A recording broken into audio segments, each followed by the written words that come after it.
so easy. Simple as that. Hello and welcome to the Hackaday Podcast. I'm Elliot Williams. And I'm Kristina Panos. This is episode 273, a tube snoot, dynamic button blobs, and Tokamaks aren't whack. This week in Hackaday News, Maya Posh wrote up an article about Germany's solar expansion and the negative effects of electricity overproduction as a kind of a neat look into what happens when there is a particularly sunny and windy day or two and all of the solar and all the wind comes online at once.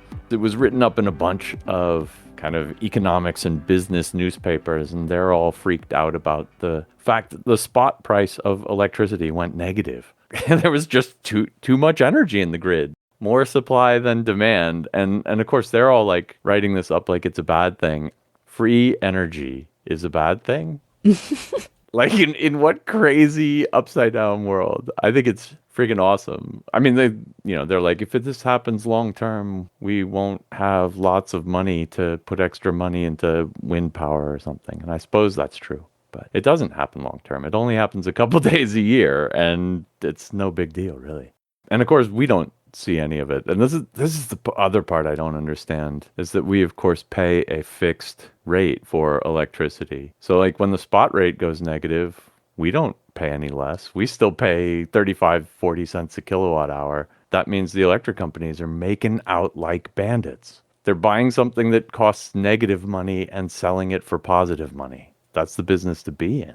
There are apparently technical details with how to manage power grids and stuff, but not my problem. It really does point to things that will need to change in kind of a big societal infrastructure way when everybody's got solar on their roof and huge wind farms and. It's really interesting. This article didn't talk about it, but there's also a demand side thing going on in Germany. We have about 2 years ago now, there was a weird deregulation where you can plug a 600 to 800 watt solar panel plus inverter directly into your wall without the need for any of the, permits, approvals, et cetera, et cetera. A lot of people have bought these things and hooked them up on like their balconies. And so I imagine there's actually also a dip in demand when it's a particularly sunny day, as well as, the big industrial scale solar providers. But I bet a lot of households go into, zero electricity consumption on super sunny days. I don't know. It's hard to complain about it as far as I'm concerned. It's an awesome future in which we have all the electricity we can stand. Yeah. I'm down. And in significantly less global news, we have the Hackaday Business Card Contest in week 3 by now. And we've gotten a bunch of cool entries into it, a bunch of games, a bunch of big LED matrices, et cetera, et cetera. So head on over to Hackaday.io and check those out. And if you're interested in making something cool in the business card form factor, do so. And then write your project up on Hackaday.io, pull down the little pull-down menu, and enter it in the business card challenge yourself. Thanks to DigiKey, there are $350 gift certificates up for the winning, plus fame and fortune when we write up our favorites. Both fame and fortune. Way for some definition of fame and fortune. This is a journey into sound. What's that sound? What's that sound? All right, well, let's head on to What's That Sound? This week is a sound Kristina brought in. I know what it is. And I don't. The name of the game here is you listen to the sound, guess what it is, head on over to hackaday.com/podcast, fill in your best guess, and next week we pick among the right answers for a Hackaday Podcast t-shirt. Let's roll this thing. I actually have no idea what that is. It's electronic. It's, does it encode data? Does it just say, I'm going to listen to it again. Hold on. I got to listen again. It's like octaves or something. It's, Do you want to tell me what it is? Sure. Technically speaking, it is. Well, good job. You totally stumped me on this one. If Kristina has not stumped you listeners out there, head on over to hackaday.com/podcast and enter your guess. We'll see who's got it right next week. Let's talk some hacks. I'd like to start off with Michael Prosthofer's An Improved Spectrometer, No Lasers Required. And this is really cool. It's taking a color camera and using it in conjunction with a diffraction grating, basically, to tell what the different spectrum of light coming in through the diffraction grating is. And this sounds really easy. It sounds like, just put a diffraction grating in front of a webcam. But it's not. And there are a number of reasons it's not. And there are a tremendous number, actually, of technical details that Michael runs into here and talks about in this video. It's an incredibly instructive video if you've never thought about how to make a spectroscope, or if you know a bunch about digital photography, but not everything. You'll definitely learn something by watching this video. Basically, you want to take the spectrum, imagine you put light in, it spreads it apart into a rainbow, and you want to tell the intensity of each stripe along this rainbow, basically. And that should be easy if you had a sensor that just responded to the amount of light coming in and not the color. But you don't, because color cameras, of course, have these various patterns in them to detect red, blue, and green, and then some software combines them all into the image. Michael cites and was kind of inspired by some work done by Les Wright, where he actually laser etched this color coding pattern, the Bayer pattern, off of a camera. But of course, that destroys your camera for normal use, and he didn't want to do that here. Instead, Michael's doing it basically in software. And he does it by using a particular camera. The weird quirk of the Fujifilm cameras is that instead of using this Bayer pattern, which doesn't have red, green, and blue in every line, but rather pairs of green and red and green and blue alternating in kind of a funny checkerboard pattern, the Fuji cameras have their own patented funny color filter called the X-Trans filter. And the nice thing about that is it's got red, green, and blue in every vertical stripe of the camera. And he uses that to align with the stripes in the diffraction pattern and, kind of calibrate out the different sensitivities of the red pixels, the green pixels, and the blue pixels. And that alone is really clever. But then there are all sorts of other gotchas along the way, including things like focusing. In order to get the resolution right, he even has to use an old enough camera that it doesn't have image stabilization, because he finds that the image stabilization kind of wiggles the image sensor just enough that it kind of blurs some of the vertical lines for him. And of course, when you're doing spectroscopy, you want the sharpest lines you can, because you're looking for like a dip in exactly this frequency or exactly that frequency. There's a lot of talk about lenses and optics and all the rest here. To convert a normal camera into a spectroscope, you need to understand all of the image processing that the camera does. And he gets to dig into all of that here. And that includes things like measuring the camera's sensor noise. So he has to figure out what kind of the background black level is for everything.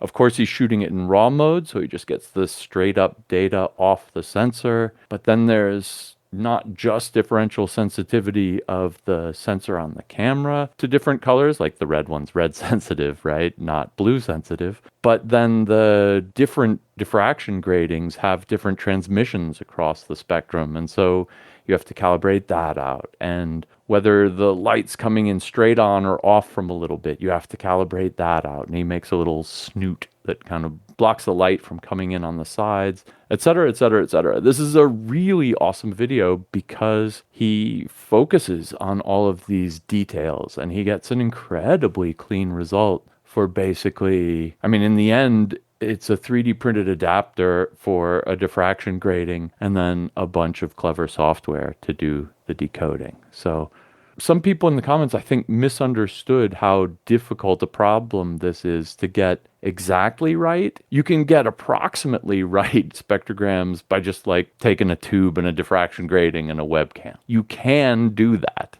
But here he's looking for something a lot better. I think he gets pretty darn close. If he had a calibrated set of light sources instead of kind of just off-the-shelf light bulbs that tell you they're 2700 Kelvin or whatever, I think he could absolutely hammer this. I had to look up tube snoot.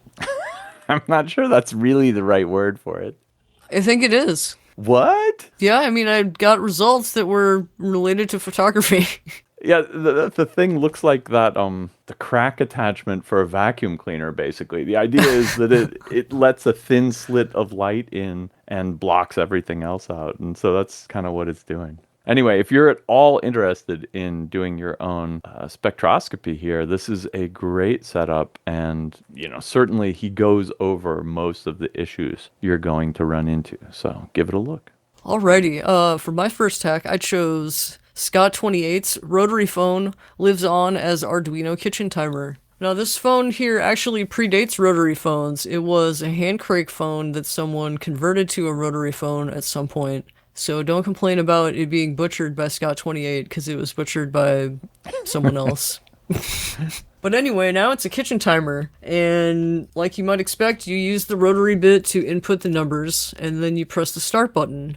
It actually has a lot of functionality, like for instance, if you want to put in 4 minutes, you could put in 400, but of course 0 is the last number on the dial, so that would take a little bit longer.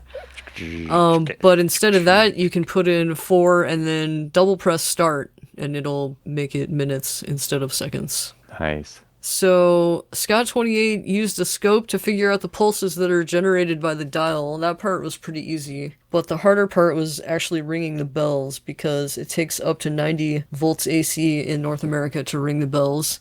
But Scott 28 found an easy solution that takes 5 volts in and rings the bell for you in the appropriately named Black Magic Ring Generator.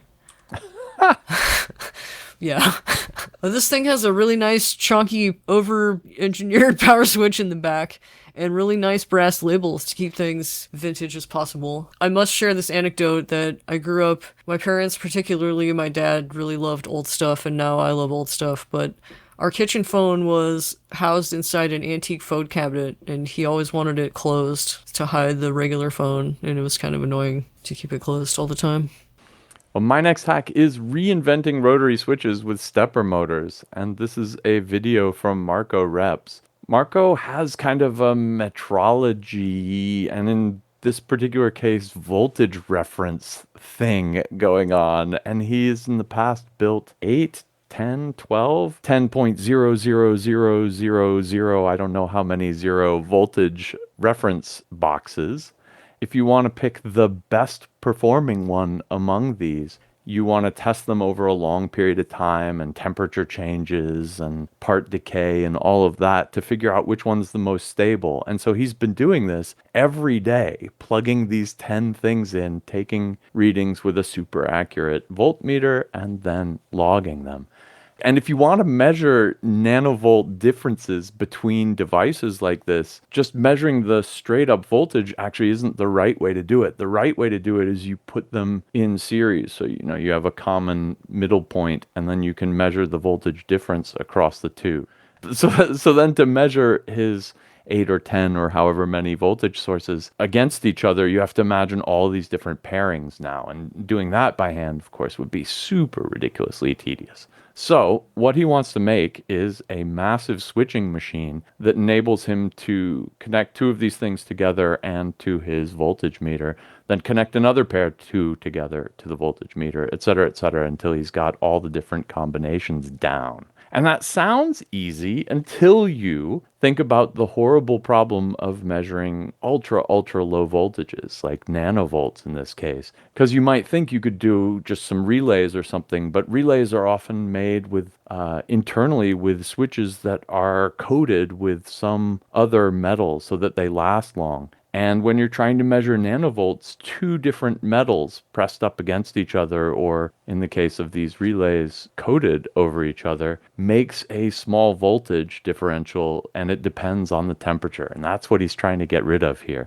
So he's trying to go copper, straight copper from beginning to end to get rid of this voltage dependence problem. It's pretty esoteric, I'm not going to lie, but his solution is as brutal as it possibly could be, and it's to make a bunch of PCBs with a circle in the center and then a bunch of taps around the outside, make a wiper that goes across them, everything there is copper and then connect them up to nice copper cables. You turn this rotary switch with stepper motors, and so they kind of know where to home, and that's actually one of his big problems. And then it moves the wiper to the different positions, and that lets him do this kind of matrix of switching in and out the voltage references. The wiper on this thing is purpose designed, 3D printed. It's really cute. It actually just uses super low-tech copper tape on the bottom of a 3D printed little arm, but the arm has to be able to hold tension, and so he has to use ASA instead of other plastics. It's actually a really neat engineering problem how he got to a working solution for this.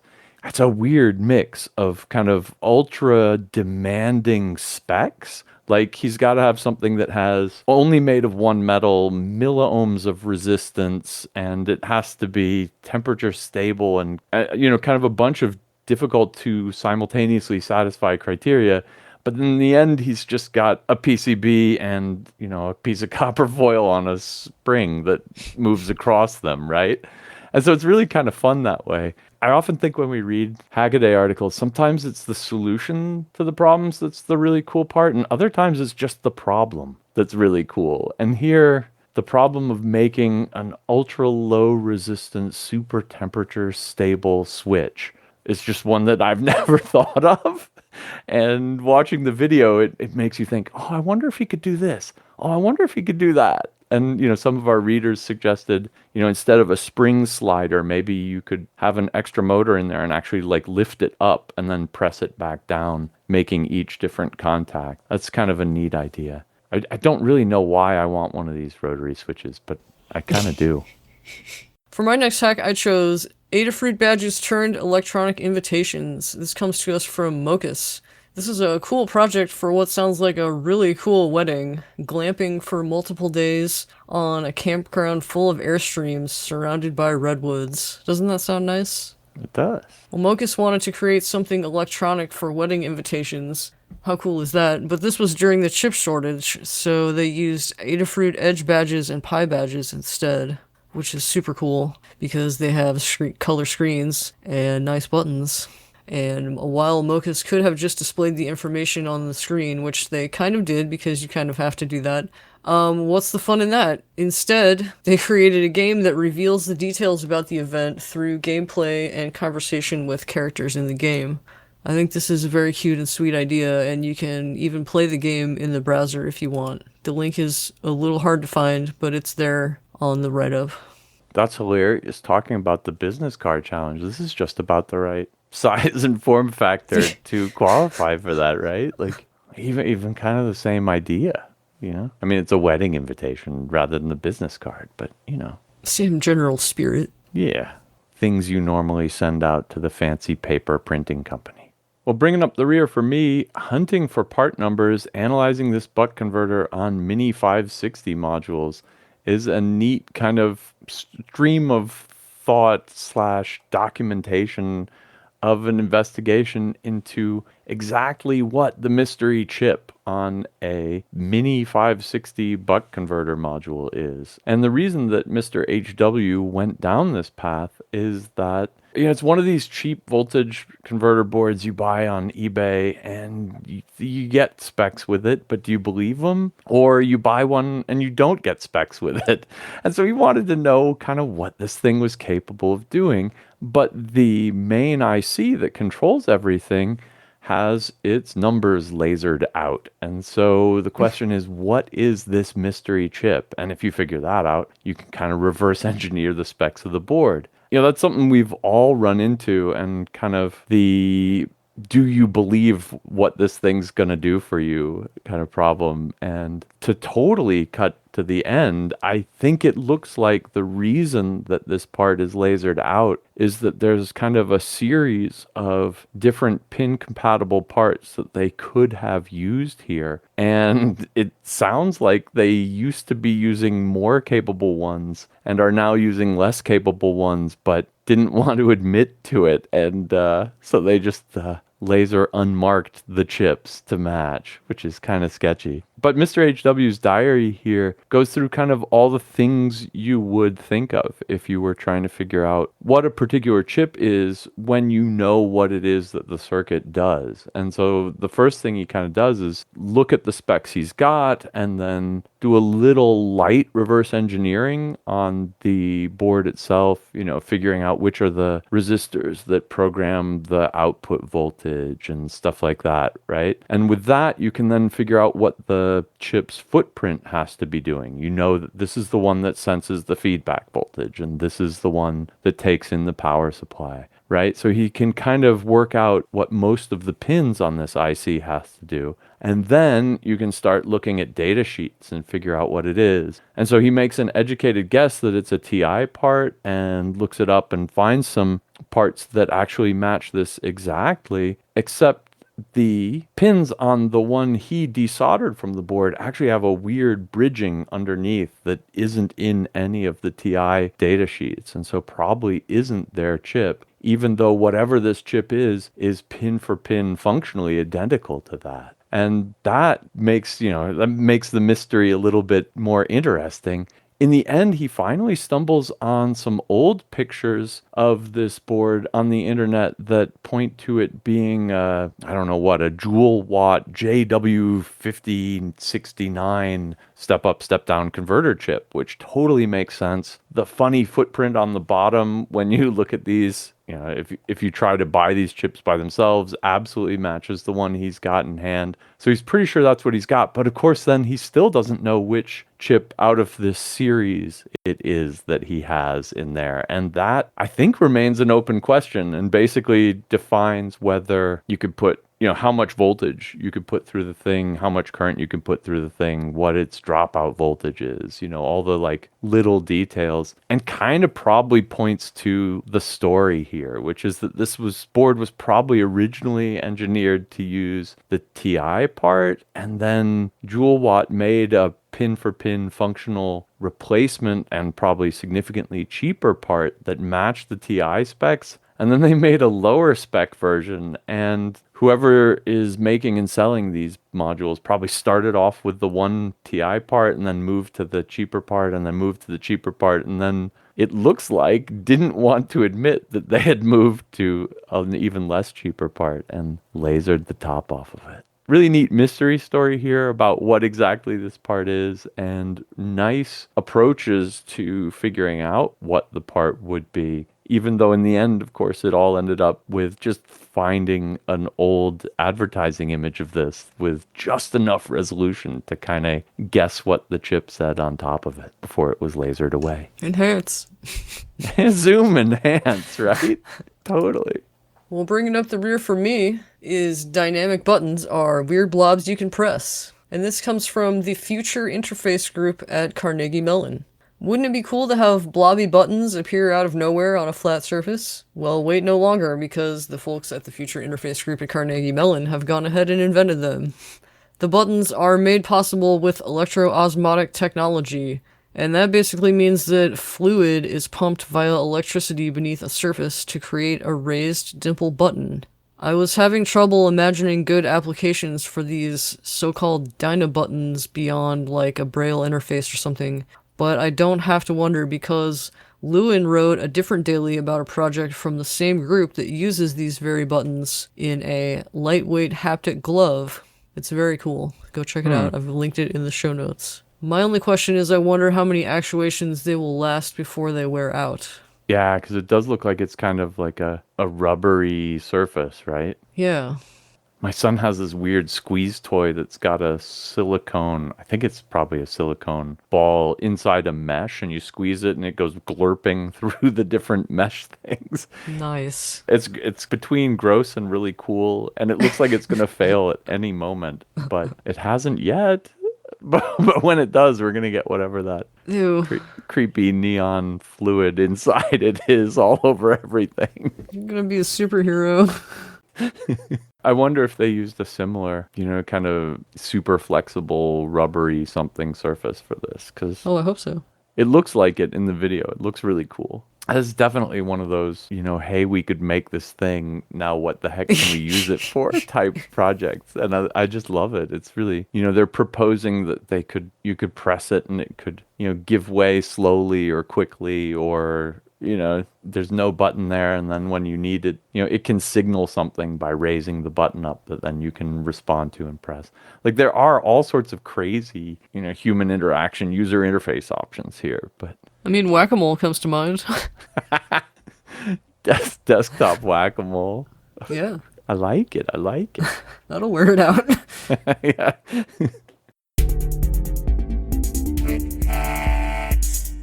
Starting off my quick hacks, I've got Limpkins connecting and using high-capacity batteries in parallel. This is kind of a follow-up on some previous work he's been doing with balancing random 18650 lithium-ion cells. Now he's turning them into 4 different packs, plugging them in, and wants to run them in parallel, but wants to do it safely, where if 1 or 2 of the packs go offline or go bad, the load isn't then trying to pull all of that current out of the 2 remaining packs and maybe going over current on them and causing all sorts of smoke and danger. So his board here basically just senses the current going through each of the 4 of them and turns its load off if there are any number of different weird conditions. I think it's kind of cool. The weird thing about the video, though, where he demonstrates is he takes the 4 batteries, he plugs them into a DC to AC inverter, which then he plugs into a battery charger, and as his load, charges a battery with it. So he's got 4 batteries turning into AC, turning back into DC, and charging up another battery. The point here is not that this is a reasonable thing to do. The point is just that when he pulls one of the input batteries out to simulate the fault condition, it's able to turn off the AC to DC converter and stop there being a disaster for the remaining 3. Next up, how a DOS format blunder revealed some priceless source code. This is a neat write-up by Lance Ewing of how New Rising Sun found the source code for Space Quest 2. Yeah, which was a video game written by Sierra Online way back when. And what's funny is they got 1 series of floppy disks made from a master that had the source code on it, but the files had been deleted. And if you know anything about the way DOS file systems work, deleted just means that they removed the links from the directory to where the files begin or end, but the data was actually still there. And in this case, it was still there on the master floppy that they used and then sent out to, however many hundreds of thousands of people. As he points out in his write-up, it would have been an absolute disaster for Sierra, which then went on to make a whole bunch of other games built on this game engine. And that was kind of like their competitive advantage. And so if anyone had figured this out contemporaneously, it would have been a real problem for them. But actually, in the end, nobody even noticed until 2016. And last up, speaking of old computers, One Man's Trash is a rare $60,000 historical computer, is a story of the find of a Q1, which is one of the rarest, earliest computers, and some people would say maybe one of the first kind of home computers. There are super few of them in existence, which is why when you find one of these in the dumpster, it's worth a lot to take to a museum, put up for auction. We've got a video linked in this one if you've not seen the Q1 to a teardown of a later version of it. It's got this like lovely space era aesthetic to it, and it's got a plasma display, and you should really check it out. It's a sweet machine, and you can't imagine how stoked that the Kingston University London was to have found these things in the bin. In the bin. That's British for trash can. Because it's in London. My first quick hack is linear LED clock looks decidedly vintage. Now, Andre Erde does wonders with a microcontroller, an RGB LED strip, and some 3D printed parts, don't they? This totally looks like something from the original Star Trek, or maybe a rejected Lost prop. Remember Lost? Watch that demo video and you'll quickly figure out how to tell time on this thing. It's much easier than some of Andre's other clocks, like the Cistercian number clock, which I will link to.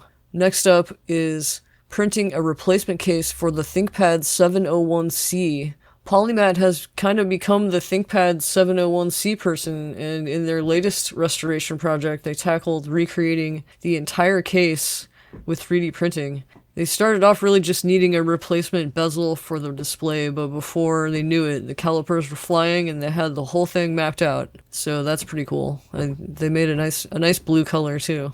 And lastly, the secret behind the motion of Microsoft's bendy mouse. This is a video from Mr. Teardown. A really nice teardown video of a cool mouse that flexes into a curved shape to both power on and provide a semi-ergonomic mousing experience at the same time. The bendy bit is about halfway through the video. Don't worry about finding where it is exactly because there are chapters. And the snap action itself is done with a magnetic connection near the tail end of the mouse that locks it into place. It's a really cool video, like I said. Mr. Teardown didn't finish tearing it down all the way because they wanted to be able to put it back together, but they tear it down pretty far. There are over 70 components and 8 types of screws when they start to put it back together. And really because there were too many heat staking joints because they had to break a lot of plastic. But as it is, it took 45 minutes to reassemble it, and I think if you watch the video, it's pretty impressive that it went back together at all, and hopefully it still works.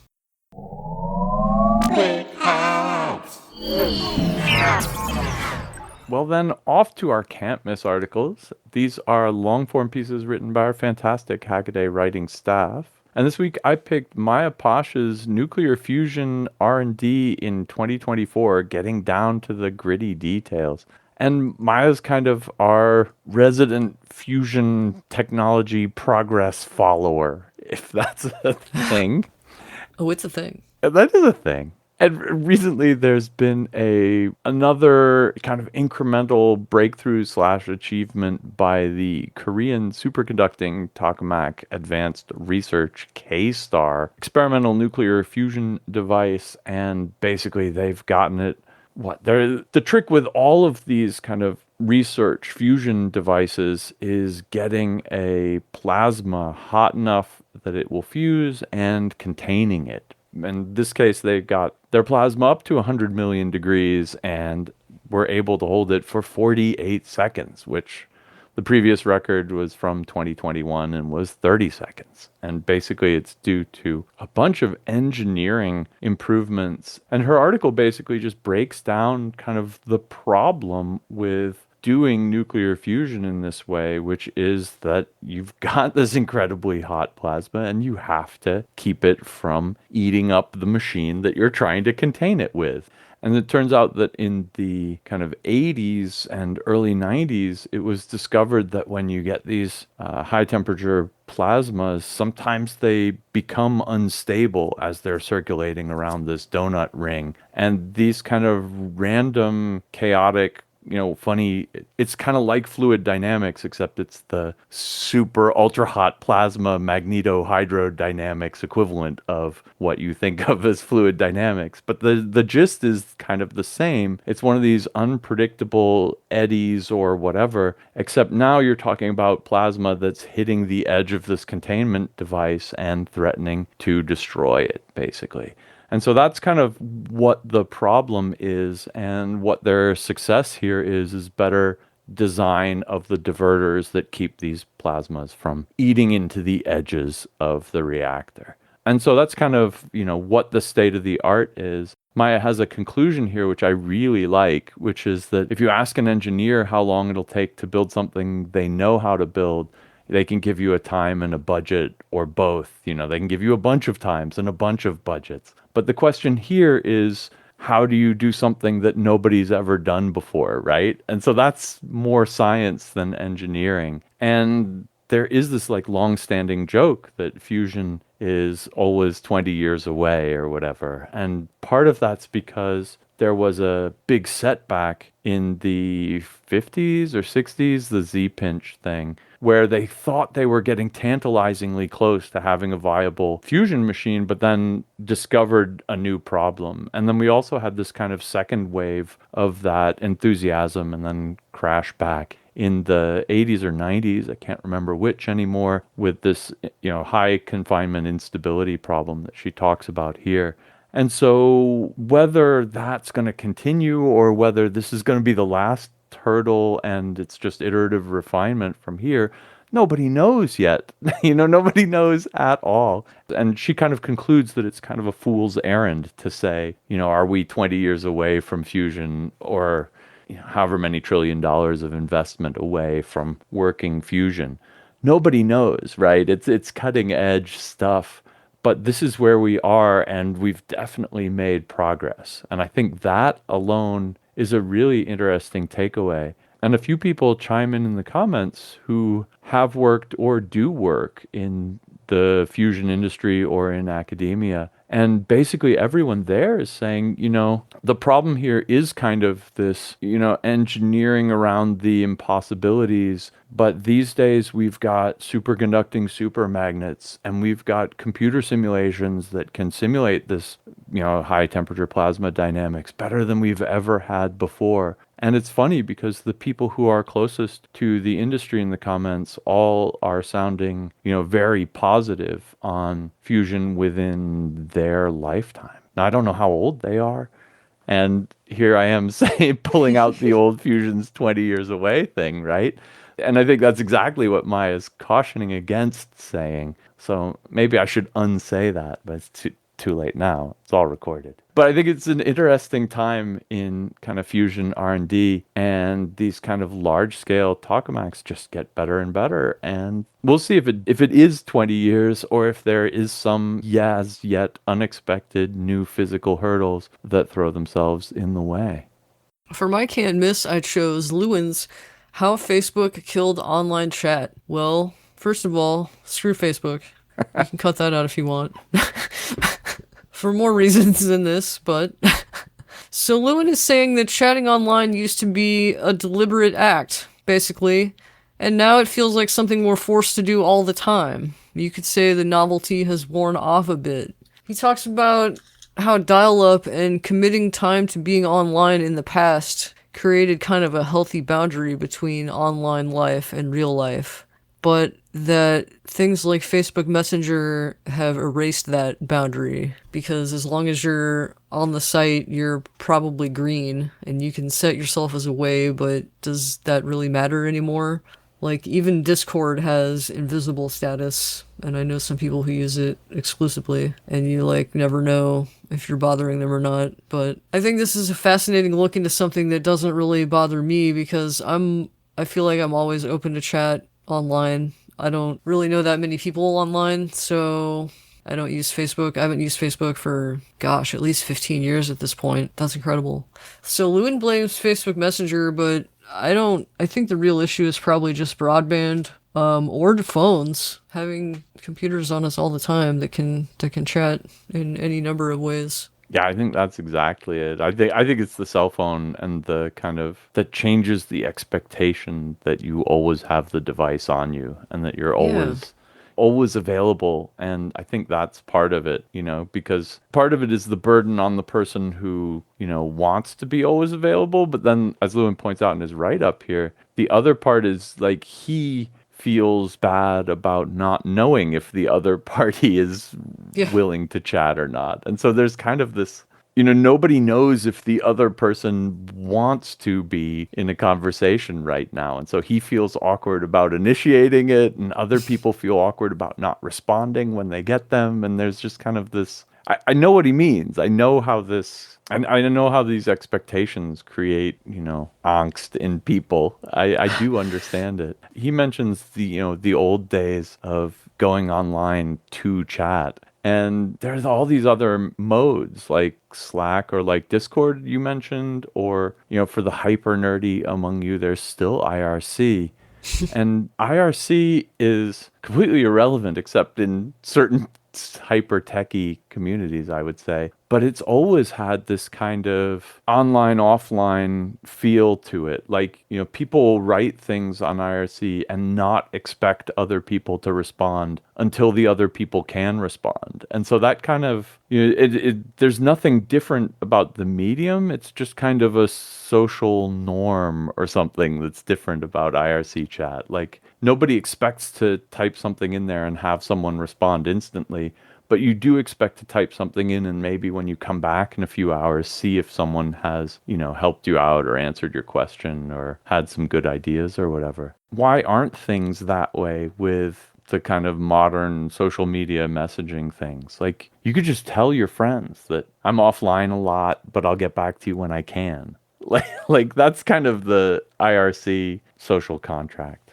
Funny enough, and I don't know if it's related, we put out an article this week on the end of ICQ, which is shutting down on June 26th, which was, a few days ago as we record this. ICQ was popular in the 90s, I guess late 90s to 2000s. One of the features was that everybody had a user number instead of just a username. And some people in the comments are super proud of their very low ICQ numbers. And Maya, who wrote this up, I guess, said, RIP 61007952, which I guess is ICQ for Maya. I feel like texting is less pressury. I don't know. Yeah. Except that some people I can see when they're typing, so I assume they can see when I'm typing. Yeah. I don't know. I don't know if that's good or bad, right? Like, I mean, part of Lewin's point is you can't tell if the other person wants to talk to you right now. And if they're typing back, you can at least tell that they are talking to you. You can't tell if they want to. Yeah. But you can tell that they're responding. So that must say something. They're responding to tell you they can't respond right now. Yeah, it's funny why there aren't more easily settable statuses on those things. Hey, I'm Doing bored. a podcast. Yeah, hey, I'm doing a podcast. Don't make my phone go bing. I'm in airplane mode. All right, well, that wraps it up for this week's Hackaday Podcast. Thanks very much for listening. To follow all the links or leave comments, head on over to hackaday.com/podcast. And if you see anything cool or do anything cool, send us a tip at tips@hackaday.com. And until next week, keep on hacking. Please don't be rainy and knock the power out, because I've got to make the podcast. buried power lines, They could get chewed on. chopped into by backhoes. I've done something terrible. I broke my hair thing accidentally. Head on over to hackaday.pod. Brr. I'll send I'm stretching. Oh, damn it. I'm going to get the company name wrong. Well, let me just read never mind. Let me start over. Da, da, da. I try to make it so you don't have to cut too much out. Ooh, sorry. I just ran into my microphone with my headphones.